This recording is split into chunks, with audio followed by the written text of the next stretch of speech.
벌써 10월 마지막 주일이 되었어요. 우리 성도님들께서는 어떠신가요?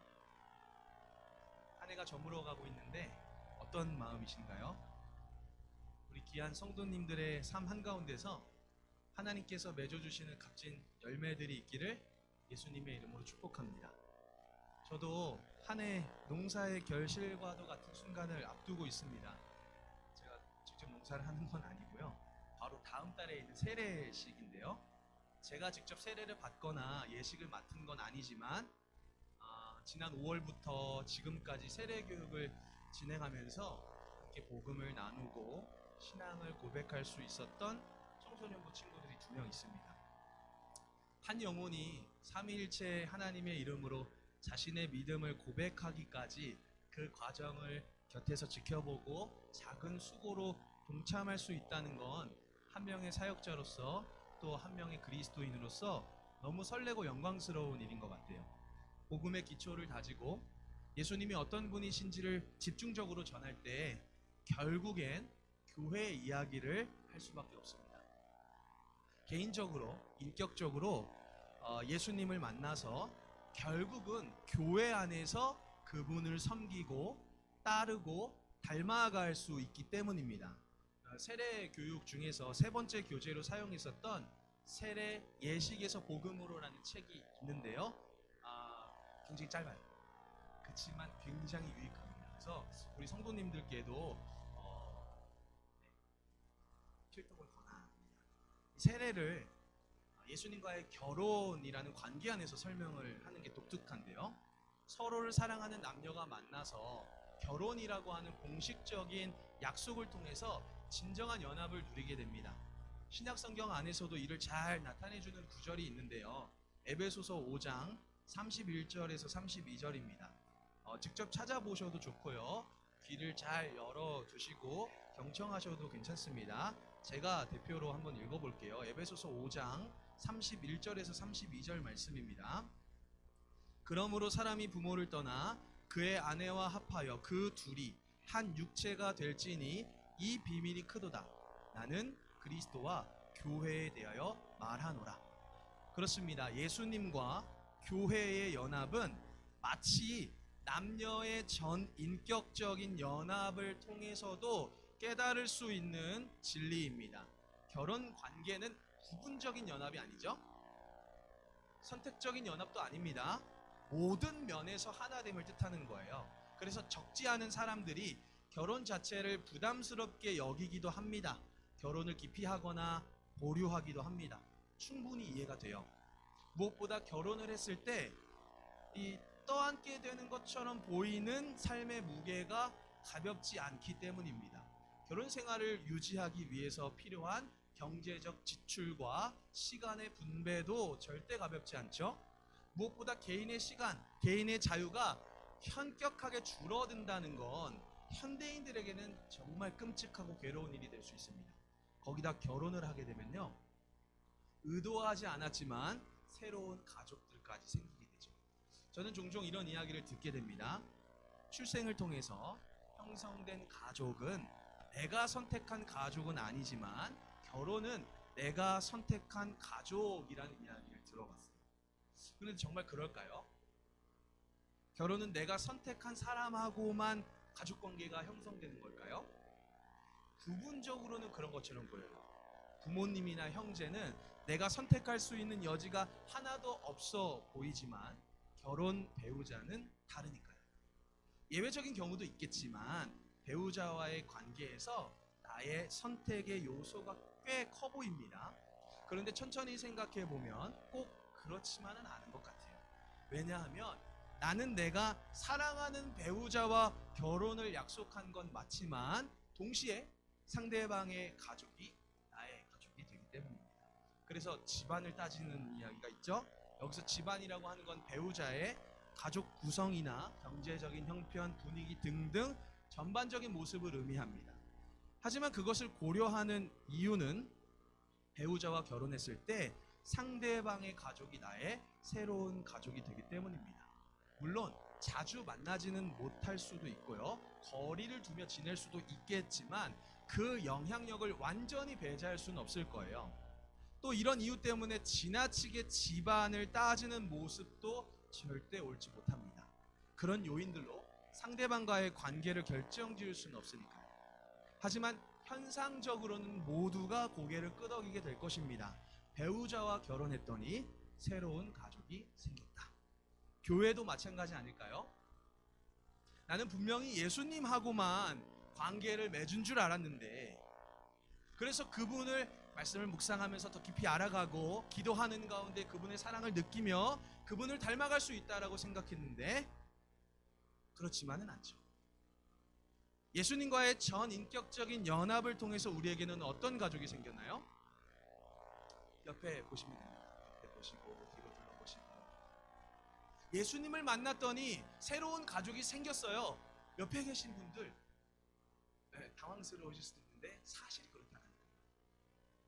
교회 공동체라고 하는 새로운 가족이 생겼죠. 우리는 교회 공동체와의 관계를 통해 그리스도와 살을 부대끼며 살아갑니다. 왜냐하면 교회는 그리스도의 몸이니까요. 그래서 우리는 교회와의 관계를 통해 예수님의 살결을 맞대며 부대끼며 살아가는 것입니다. 그런데 이런 부대낌이 언제나 훈훈하고 만족스러울까요? 그러면 참 좋겠지만 실제 우리의 살결을 맞대고 있는 지체들이 항상 내 마음에 들 수는 없어요. 마찬가지로 내 모습이 상대방에게 항상 만족을 줄 수는 없습니다. 그래서 가까이 있는 사람이 나의 속을 메스껍게 만들기도 하고 불쾌하게 만들기도 하는 거예요. 마치 음식을 잘못 먹었더니 그것이 얹혀서 내 속을 불편하게 만드는 것처럼 그런 괴로움을 겪게 되는 순간들이 있다는 거죠. 사실은 저도 교회가 너무 실망스럽고 싫었던 때가 있어요. 물론 지금은 아닙니다. 절대 아니에요. 20대 후반에 제 눈에 비친 교회는요, 시간이 지날수록 점점 더 사회의 지탄을 받고 있었습니다. 성추문, 재정비리, 부교역자나 성도들에 대한 비인격적인 대우, 청년들에 대한 열정페이 등등 단순히 사회에 좋은 영향을 끼치지 못하는 것뿐만이 아니라 교회가 자정 능력을 상실했구나라는 깨달음을 얻게 되었습니다. 그래서 특정한 어느 교회에 대한 실망만이 아니라 한국교회 전체에 대한 깊은 회의가 들었어요. 과거에 치기 어린 저의 이 부족한 감정과 생각이니까 좀 너그럽게 들어주셨으면 좋겠습니다.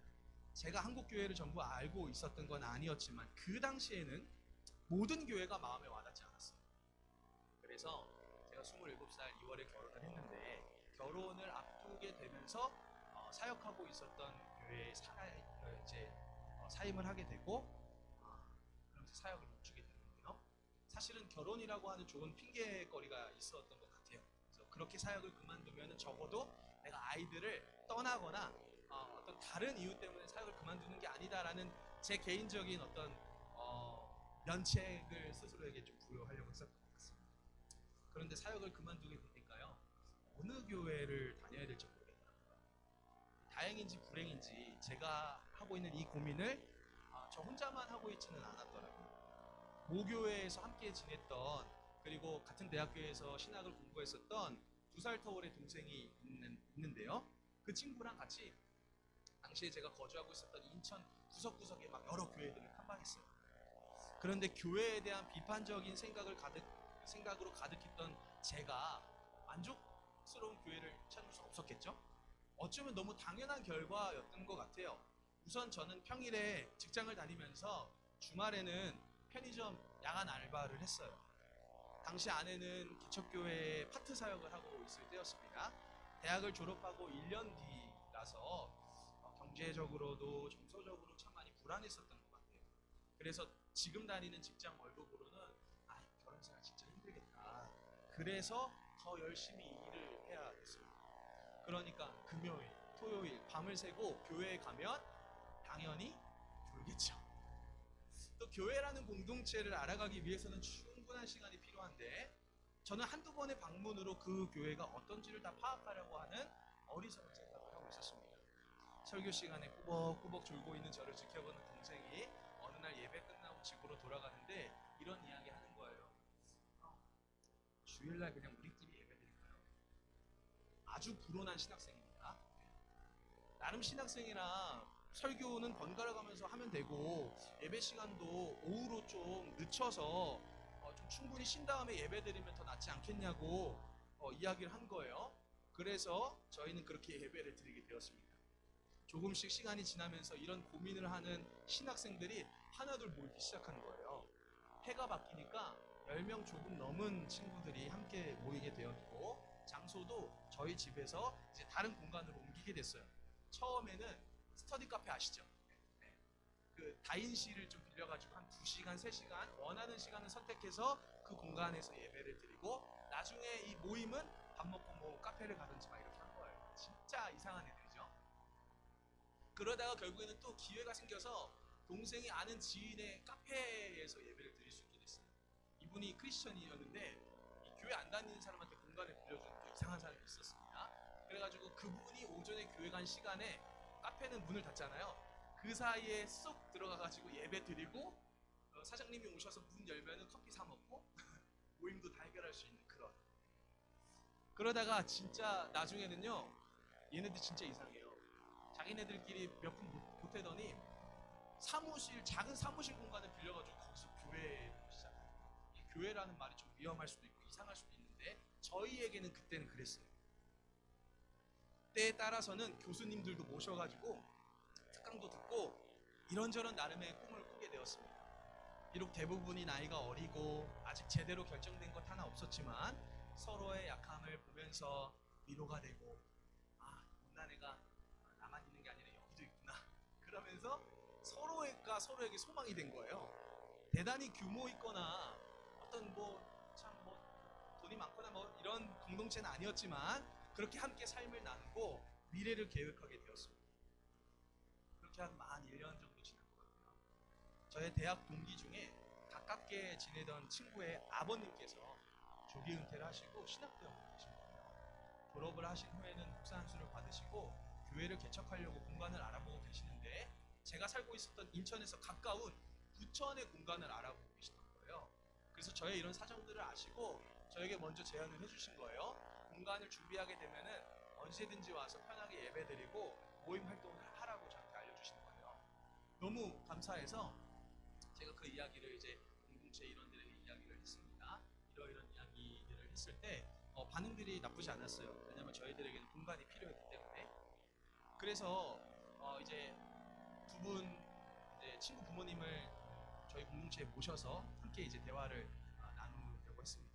근데 제가 이 대화를 하기 전에 공동체 일원들에게 좀 당부한 이야기가 있었어요. 오늘 우리가 공간에 관해서 이야기를 하게 되겠지만 그 전에 서로에 대해서 너무 모르니까 각자 어떤 신앙의 고민을 가지고 있고 또 거기에 대해서 어떻게 생각하고 있는지 좀 서로를 알아가면 좋겠다. 이런 이야기를 했습니다. 그런데 막상 만나서 이야기를 하다 보니까 저희 이제 멤버 중에 대부분은 다 20대였거든요. 근데 한 분이 40대 만학도 분이 계셨어요. 제가 졸업한 신학대학교를 재학 중이셨고 그분이 이제 함께 하셨는데 유독 대화 중에 불필요한 질문들 그리고 날이 서 있어 보이는 그런 질문들을 하시면서 굉장히 분위기가 진짜 살얼음판을 걷는 그런 상황이 됐어요. 그래서 더 이상 대화가 이루어질 수 없겠다라고 판단이 들어서 제가 두 분 부모님을 이제 차로 모셔드리고 배웅을 하고 다시 이제 모임 장소로 가는데 거기가 이제 방음이 잘 안 돼요. 그래서 문이 닫혀 있는데 안에서 하는 이야기가 다 들리거든요. 들으려고 엿들은 게 아니라 들려가지고 들었는데 들은 이야기가 별로 좋지 않았어요. 그 상황에 대해서.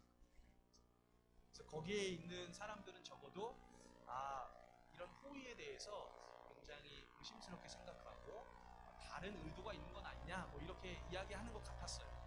그래서 저는 그 상황이 너무 실망이 되고 믿었던 사람들이었던 만큼 진짜 이제는 더 함께 할 수 없겠구나 싶어서 제가 먼저 그 공동체에서 나오게 됐습니다. 그리고 나서 뭐 얼마 지나지 않아서 그 모임도 그냥 끝이 났다고 해요. 지금 생각해봐도 그때 일이 왜 그렇게 된 걸까 하는 의문이 있어요. 그렇게 공동체가 깨질 정도로 큰 일은 아니었었던 것 같은데 뭐가 문제였을까 싶었습니다. 그런데 어쩌면 하나님께서 모든 시간을 주관하신다면 정말 그것이 사실이라면 그 모임이 끝나게 된 것도 하나님의 뜻이 아닐까 이런 생각을 해보게 되었어요. 솔로몬의 아들 르호보암 아시죠? 이 르호보암이 왕이 되고 나서 자신이 아버지보다 더 강력한 방식으로 이스라엘을 통치하겠다라고 이야기를 하자 신하와 백성들이 반란을 일으킵니다. 그래서 너무 허무하게 이스라엘이 부동강이가 나는 거예요. 심지어 유다는요, 베냐민 지파랑 덩그러니 남겨지고 나머지 10지파가 또 다른 나라를 꾸리게 됩니다. 아마도 르호보암은요, 자신의 선택이 이런 결과를 가져올 거라고 전혀 예측 못했던 것 같아요. 아마 그랬다면 그런 선택은 분명히 하지 않았습니다. 그런데 성경은 분명하게 이야기합니다. 열왕기상 12장 15절 제가 읽어드릴게요. 왕이 이같이 백성의 말을 듣지 아니하였으니 이 일은 여호와께로 말미암아 난 것이라. 여호와께서 전에 실로 사람 아이야로 느밧의 아들 여로보암에게 하신 말씀을 이루게 하십니다. 마음 맞는 사람들과 함께하면 언제나 행복할 거라고 생각했습니다. 하지만 교회는 그런 곳이 아니더군요. 제가 옳다고 생각하는 대로 막상 해보니까 결국 제가 얼마나 어리석고 무능하고 편협한지를 깨닫게 되었습니다. 혹시 우리 성도님들께서도 교회에 관해 이런 고민 해보신 적 있으신가요? 꼭 저와 같은 경우는 아니더라도 교회가 무엇일까? 고민하고 계시는 분들 없으신가요? 교회를 너무 사랑하는데 자꾸 실망스러운 모습들 때문에 교회를 미워하게 되는 상황입니다. 예수님은 정말 좋은데 그분을 닮지 못한 목회자와 성도들의 모습 때문에 나의 믿음까지도 흔들리는 것 같은 상황입니다. 그래서 내가 마음 맞는 사람과 공동체를 꾸리면 이거보단 더 나을 것이라고 생각하는 그런 마음들은 없으신가요? 제가 해봤더니 안 되더라, 감히 이런 말씀 드리려고 하는 게 아니에요. 하지만 이런 방식은 교회가 아닐 수도 있겠다라는 강한 생각이죠. 물론 교회는요, 예수님의 사랑을 힘입고 그분을 닮아가야죠. 그리스도인답게 살아가야 합니다. 그런데 그리스도인은 어떤 사람이죠? 교회는 어떤 곳인가요? 오늘 본문인 에베소서 1장 23절을 다시 보겠습니다. 에베소서 1장 23절 함께 읽겠습니다. 시작. 교회는 그의 몸이니 만물 안에서 만물을 충만하게 하시는 이의 충만함이니라. 교회는 그의 몸이죠. 그분은 그리스도이십니다. 교회를 알기 위해서는 먼저 그리스도가 어떤 분이신지를 충분히 깨달아야만 합니다. 물론 우리의 믿음이 처음부터 그리스도에 대해 전부 이해하고 빈틈없이 따라갈 수는 없겠죠. 하지만 그리스도를 모르고서는 교회를 전혀 이해할 수가 없어요. 교회가 될 수 없는 거예요. 본문 20절을 한번 읽어보겠습니다. 그의 능력이 그리스도 안에서 역사하사 죽은 자들 가운데서 다시 살리시고 하늘에서 자기의 오른편에 앉히사. 여기서 그의 능력이란 성부 하나님의 능력을 의미합니다. 하나님의 능력은 그리스도 안에서 나타납니다. 로마서 1장 16절도 제가 한번 읽어볼게요. 내가 복음을 부끄러워하지 아니하노니 이 복음은 모든 믿는 자에게 구원을 주시는 하나님의 능력이 됨이라. 먼저는 유대인에게요, 그리고 헬라인에게입니다. 십자가 위에서 죽으시고 다시 살아나신 예수님은 우리에게 구원을 주시는 하나님의 능력이죠. 우리는 이 소식을 통해 가장 먼저 예수님이 왜 죽으셨는지를 듣게 됩니다. 예수님이 왜 죽으셨죠?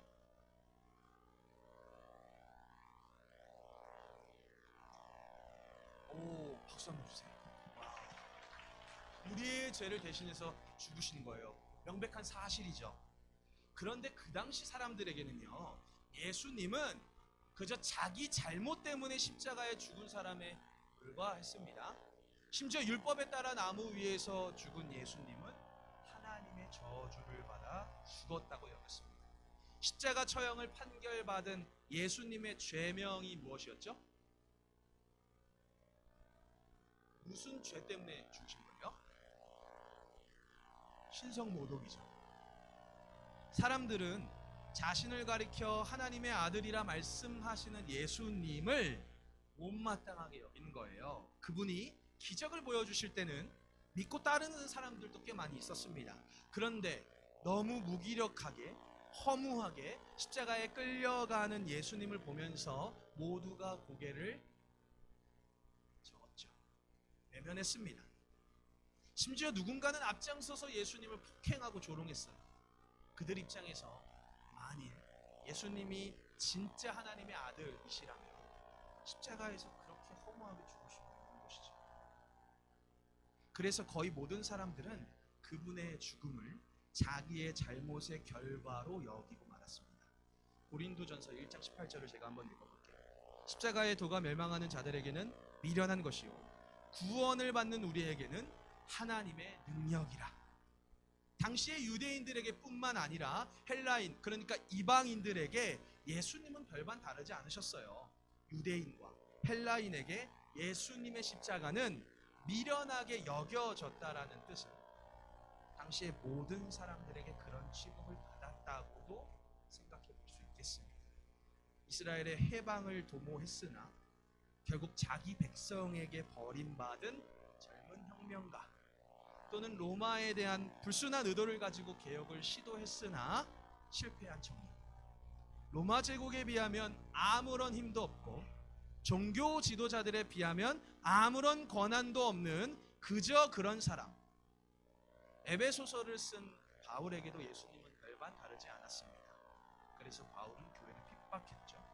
예수님을 따르는 교회는 민족의 망신이고 하나님을 향한 모욕이라고 여겼습니다. 그래서 반드시 찾아내서라도 그들을 축출하지 않으면 하나님의 구원을 받을 수 없고 민족의 명예를 회복할 수 없다고 여긴 것입니다. 그런데 바울이 이야기합니다.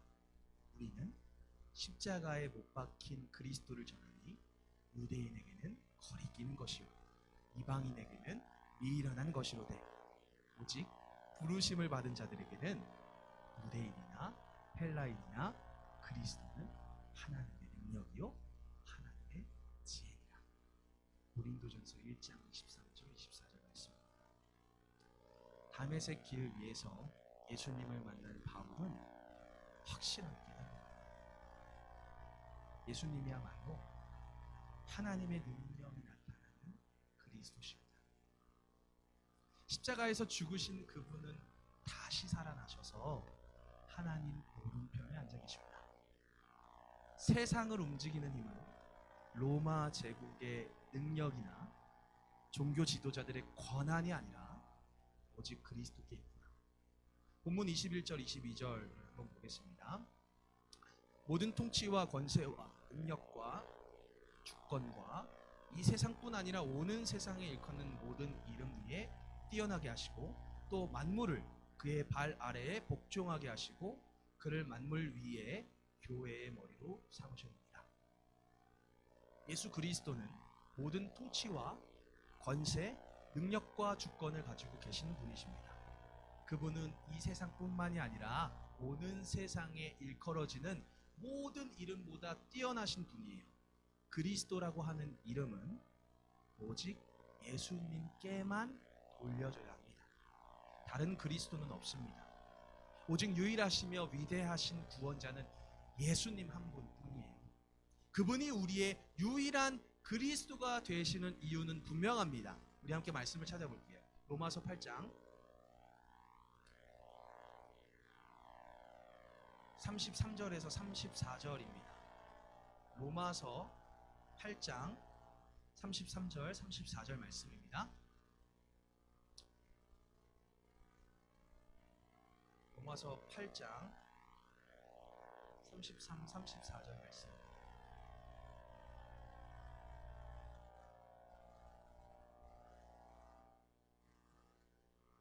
네, 로마서 8장 33, 34절 함께 읽겠습니다. 시작.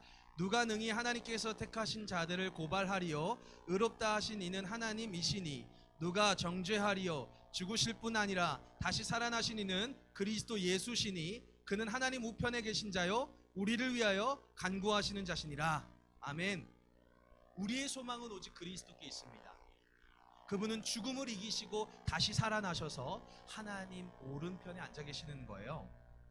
하나님의 오른편에 앉아 계시다는 말은 의미는 그분이 모든 주권과 능력을 인정받았다는 뜻입니다. 하나님께 전부 위임받으신 거예요. 그래서 그분이 가장 높은 자리에서 앉으셔서 무슨 일을 하시나 봤더니 바로 이 표현입니다. 우리를 위하여 간구하시는 자신이라. 그분은 우리의 중보자이십니다. 우리의 모든 사정을 다 아시며 우리를 하나님 아버지께로 이끌어 주시는 분이시죠. 그래서 우리가 연약할 때는 위로가 되어 주시고 우리가 주저할 때는 용기가 되어 주십니다. 때로는 우리가 죄의 유혹으로 머뭇거리며 힘들어할 때는요, 꾸짖음으로라도 우리가 진리를 깨닫도록 도와주십니다. 하나님 아버지 앞에서 우리를 위해 간구해 주시며 우리의 도움이 되어 주십니다. 모든 세상에서 이런 분이 또 계실까요? 오직 예수 그리스도밖에 없습니다.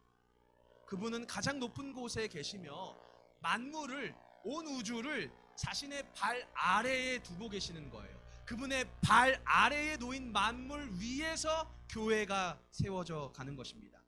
예수님께서 교회의 머리가 되신다는 말씀은요, 곧 그분이 만물, 온 우주의 주인이시라는 뜻입니다. 그렇게 교회는 그의 몸이 되어 머리 되시는 그리스도를 통해 만물 안에서 만물을 충만하게 하시는 그분의 충만함이 되는 것입니다. 23절의 표현은 매우 짧지만 해석하기가 쉽지만은 않아요. 그러나 중요한 사실은 가장 높이 계신 예수 그리스도 안에서 교회는 그분의 몸이라는 사실입니다.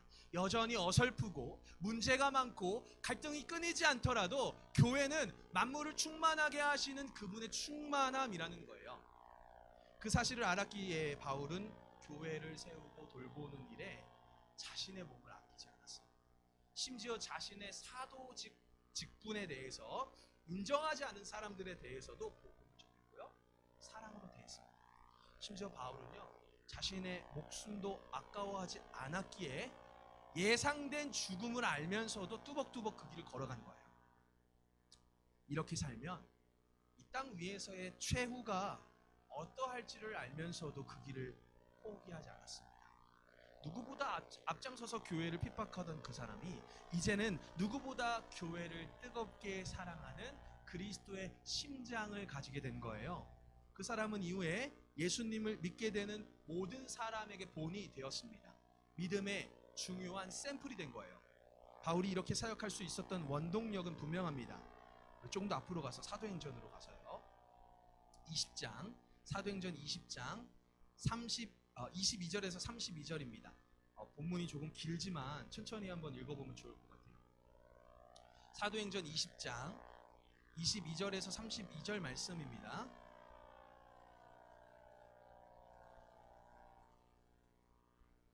어떤 설명보다도 말씀 그 자체가 힘이 있다고 생각이 돼서 오늘은 좀 말씀을 많이 찾아보려고 합니다. 사도행전 20장 22절에서 32절입니다. 천천히 찾으셔도 돼요. 그렇지만 안 찾으시는 것은 안 됩니다. 꼭 찾으셔야 돼요. 사도행전 20장 22절에서 32절입니다. 20장 22절에서 32절. 네, 옆에 못 찾으면 같이 보셔도 돼요. 괜찮아요. 한번 같이 읽겠습니다. 22절부터입니다. 시작. 보라, 이제 나는 성령에 매여 예루살렘으로 가는데 거기서 무슨 일을 당할는지 알지 못하노라.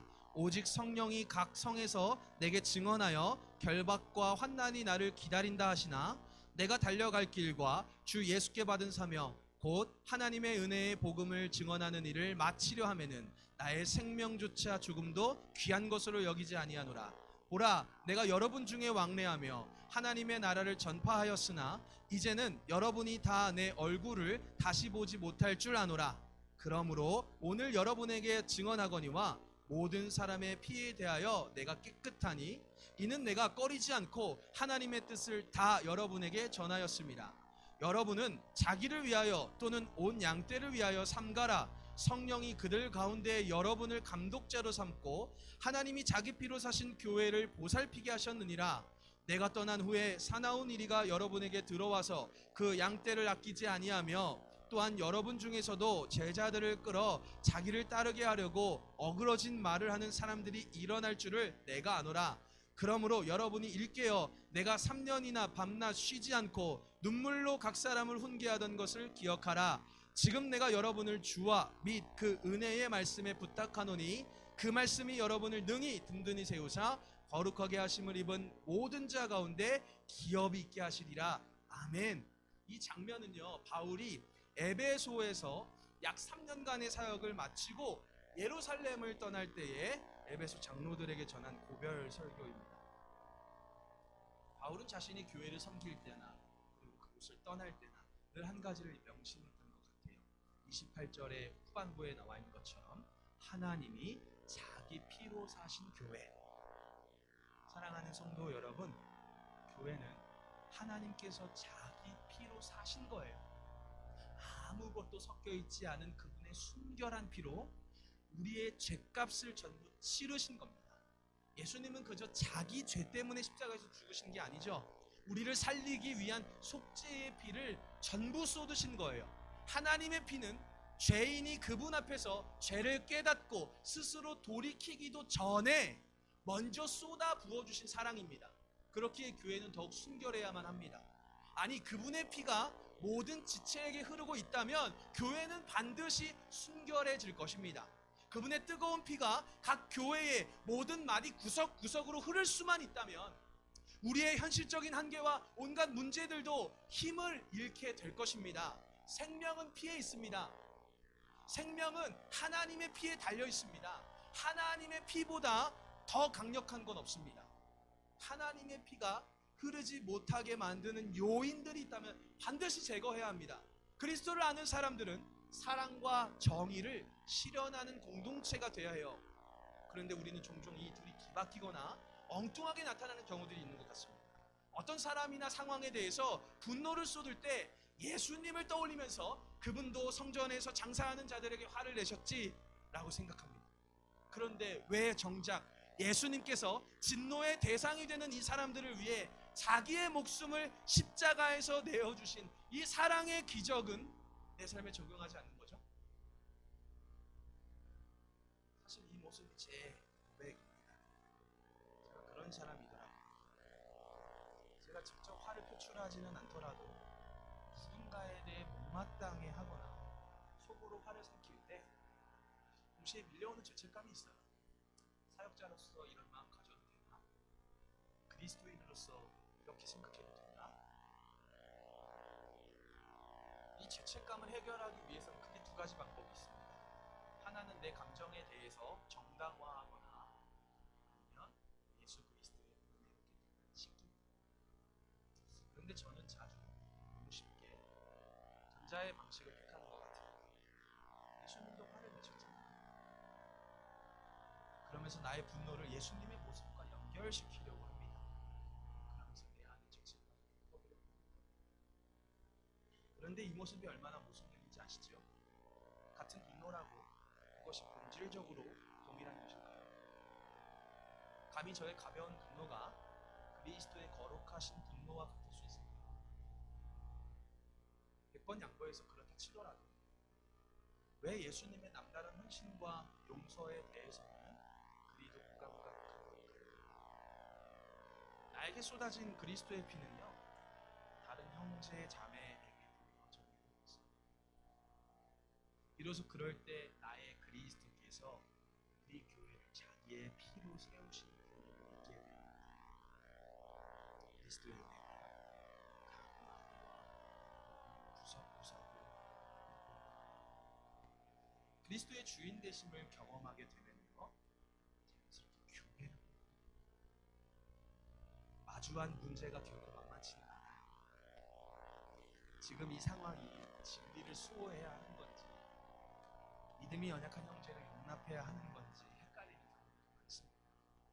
또 지금 내가 느끼는 감정들이 충분히 표출해도 되는 감정인지 아니면 주님 안에서 충분히 다듬어져야 되는데 연약함인지 헷갈릴 때도 많죠.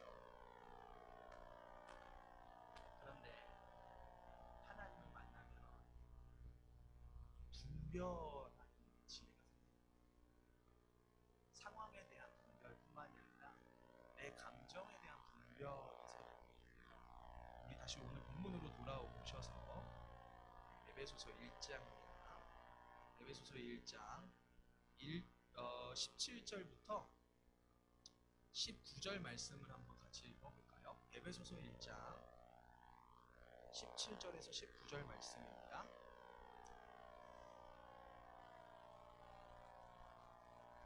같이 읽겠습니다. 에베소서 1장 17절에서 19절 말씀 시작.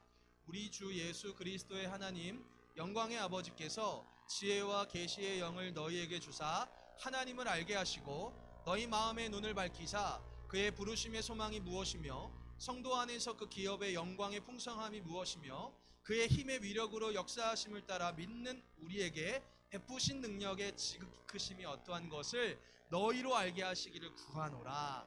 아멘. 바울이 그토록 에베소 교회를 돌보고 섬기면서 바라던 한 가지는 그들이 하나님의 마음을 깨달아 그들 안에 하나님의 피가 흐르고 있다는 것을 그들도 깨닫길 원했던 거예요. 나에게도 하나님의 피가 흐르고 있구나. 죄인에게, 자격 없는 자에게 거저 베풀어 주신 그분의 뜨거운 피가 나를 넘어서서 이 에베소 교회에도 흐르기를, 그 피가 에베소 교회를 감싸고 충만히 채움으로 그 지역이 하나님께로 돌아오기를, 그런 기대와 그런 소망을 품는 것이죠. 저는 우리 예수평화교회가 그런 교회로 자라나고 있다고 믿습니다. 정말 그런 교회가 불가능한 일이 아니라는 것을 우리가 정말 믿음으로 고백할 수 있었으면 좋겠어요. 잘 안 될 수 있죠. 날 보면 자신 없잖아요. 또 마음을 바꾸게 되고 내가 선택한 걸 후회하게 될 걸 알지만 믿음은 나로 인함이 아니라 주님께로부터 임하는 거잖아요.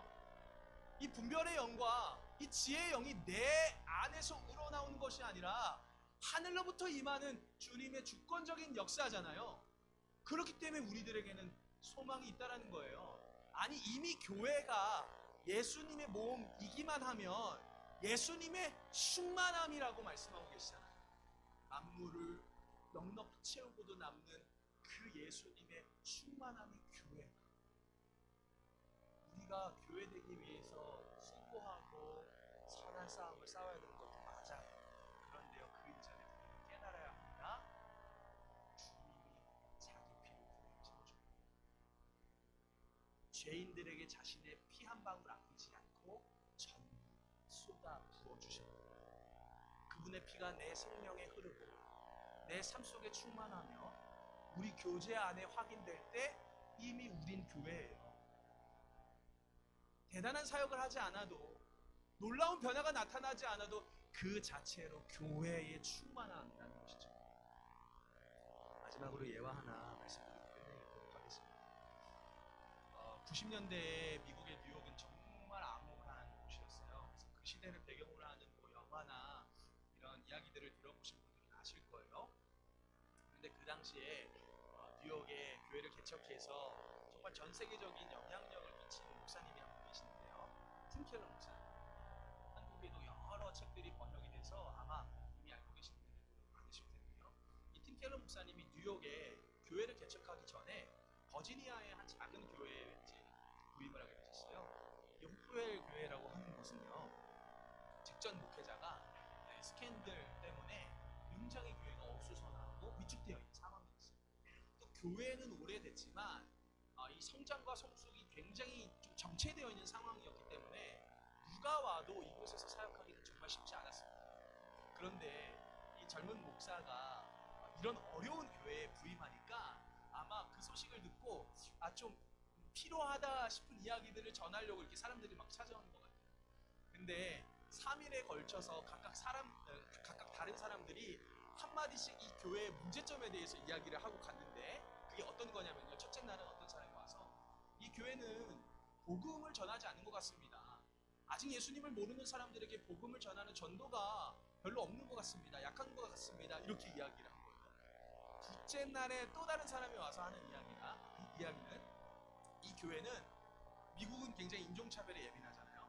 인종차별에 굉장히 둔한 것 같습니다. 별로 그렇게 신경 쓰지 않는 것 같고 그 차별의 억압 속에 있는 사람들을 잘 도와주지 않는 것 같아요. 이런 이야기를 한 거예요. 그리고 셋째 날 마지막으로 온 사람은 이 호펠 교회 진짜 행정 별로예요. 행정이 체계가 없습니다. 아주 심각합니다. 뭐 이런 이야기를 한 거예요.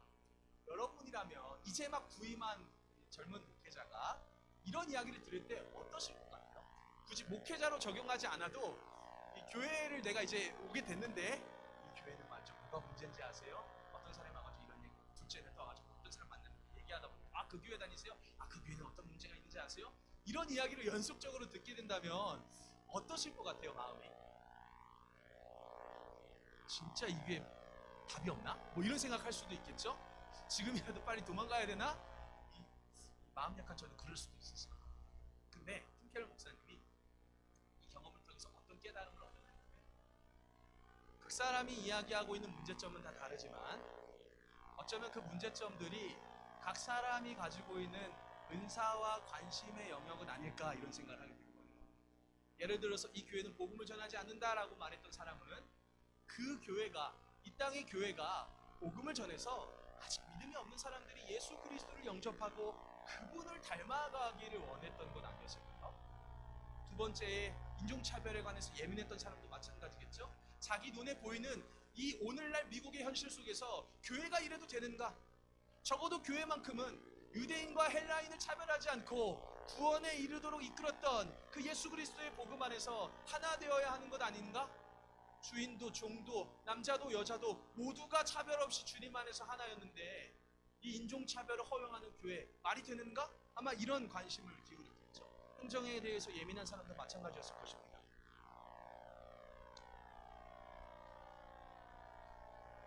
굉장히 조심스러운 질문이죠. 우리 예수평화교회 성도님들께서는 물론 굉장히 감사한 마음으로 신앙생활을 하시길 바라지만 제가 이렇게 앞에 서두를 길게 한 이유는 뒤에 질문이 조금 민감할 수 있어서 혹시 우리 성도님들께서는 예수평화교회를 바라보시면서 부족해 보이거나 연약해 보이는 것이 있다면 그게 무엇일까요? 저한테 대답 안 하셔도 됩니다. 만약 그것이 있다면 주님 안에서 그 문제를 내어드리고 간절히 간구할 때 혹시 하나님께서 우리를 그 부름의 자리로 초청하시지는 않을까요? 예수평화교회의 연약한 그 부분을 내가 그 지체가 되어서 그 역할을 감당하도록 하나님이 우리를 불러주시지는 않을까요? 다음 세대가 필요하다는 건 모두가 다 알고 있습니다. 굳이 제가 헌신예배, 청소년부 헌신예배로 우리 성도님들께 말씀드리지 않아도 아실 거예요. 다음 세대 중요하죠. 근데 왜 중요할까요? 부양 세대가 필요하니까? 교회의 미래가 어두워지니까? 부분적으로는 그럴 수 있을 것 같아요. 그런데 우리가 전하고 싶은 복음의 메시지는 그 핵심이 아니잖아요. 우리가 닳고 달아도 다음 세대에, 오는 여러 세대에 복음을 통한 믿음의 세대들이 일어나기를 우리는 간절히 바라는 것 아니겠습니까? 한 사람이 하나님께 자신의 인생을 맡길 때에 그 한 사람을 통해서 수많은 열매들이 맺어간다라는 것을 기대하시는 것 아니겠습니까? 심겨진 건 한 개의 씨앗이지만 그 심겨진 씨앗이 자기를 죽임으로써 피어나오는 열매는 30배, 60배, 100배가 되는 것이 당연하죠. 이상한 게 아니에요. 우리에게 하나님께서 더 큰 투자를 가르쳐 주시는 게 아닙니다. 당연한 진리를 말씀하시는 거예요. 하나의 씨앗이 30배, 60배, 100배의 열매를 맺는 건 당연한 거예요. 아시잖아요. 그 하나의 씨앗이 얼마나 위대한지. 알맞은 땅에 심겨져서 적당한 비와 햇빛을 받고 자라난 열매는 정말 많은 사람들, 우리 청소년 아이들, 정말 한 영혼이 주님께 자신의 삶을 맡길 때요, 진짜 우리 세대에서는 꿈꿀 수 없었던 그 놀라운 일들이 하나님의 은혜를 통해 나타날 수 있다는 거예요. 제 요즘 개인적인 바람은 정말 교회를 꿈꾸는 거예요. 정말 교회를 꿈꾸는 거예요. 정말 그런 교회를 보고 싶어요. 이미 우리에게 충만하다고 하셨는데 그 충만함이 어떻게 흐르고 있지? 어디로 흐르고 있지? 정말 그것이 사실인가? 그것이 정말 우리의 실제가 될 수 있는가? 정말 보기를 원합니다. 아마 여기 계신 우리 귀한 성도님들도 저와 같은 마음일 거라서, 아니 제가 가지고 있는 이 아주 연약한 믿음과 갈망보다 더 큰 간절함을 가지고 계실 거라고 생각합니다. 교회를 꿈꾸고 교회가 되었으면 좋겠어요. 우리 안에 그리스도의 보혈이 흐르는 건 그거는 큰 중이에요. 지금도 성취하는 시간이 있습니다. 예수님의 찢겨진 살과 피에 참여하게 되실 거고요. 우리 청소년부 성찬이 형 나와 주시면 감사하겠습니다.